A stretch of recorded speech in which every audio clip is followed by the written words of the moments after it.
এটা ছিল আমার চাঁদ রাতের ব্লগ। ওই দিন আম্মু টমেটো দিয়ে একটা অনেক মজার চাটনি করেছিল, একটু গুড় দিয়ে। আর সঙ্গে ছিল ঢেঁড়স ভাজি আর ছোট মাছ ভাজি আর ছোট চিংড়ি, একদম জাল মাছ যেটা, ওটা দিয়ে কলার মোচা ঘন্ট। অনেক মজা ছিল। তো আজকে আমরা বিকালবেলা আর কি, চাঁদ রাতের আগে একটু ভাবলাম যে লাস্ট কি শপিং করা যায়। লাস্টে আমরা ইফতারি কিনতে গেছিলাম। তো ভাইয়া আমাদেরকে ইফতারি করাবে আজকে প্ল্যান করেছে, তো ওইটার উদ্দেশ্যে যাওয়া। তারপর আমরা জুতার একটা শোরুমে ঢুকেছিলাম, আর এত ভিড় ছিল, বাধ্য হয়ে আসলে ইফতারি ওভাবে এখানে নিতে পারিনি, অন্য জায়গা থেকে নিতে হয়েছে। নওগাঁয় আরামবাগ আছে, অনেক ফেমাস, ওখান থেকে আমরা একটা হালিম কিনেছি, অনেক মজা ছিল। আর সামোসা কিনেছি, ওটাও মজা ছিল। তো আমরা পরে লিপস্টিক কিনতে গেছিলাম, চুড়িপুটি। তো ওখানে লিপস্টিক আমরা কিনেছি গার্নিশে 2টা, আপুর একটা আমার একটা।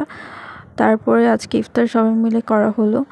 তো মেহেদি পরবো ভাবছিলাম, কিন্তু হঠাৎ খুব অসুস্থ হয়ে যাই, মানে অনেক গ্যাস্ট্রিক হচ্ছিল। পরে প্রচুর ওষুধ খেয়ে পানি খেয়ে কোনো রকমে চাঁদ রাতটা পার করেছি। ঠিক ভোরে, ঈদের দিন ভোরে 4টার দিকে উঠে আমি মেহেদি দিয়েছি। তো এটাই আমার লাস্ট ইফতারি ছিল, চিকেন বিরিয়ানি আর এসব ইফতারি।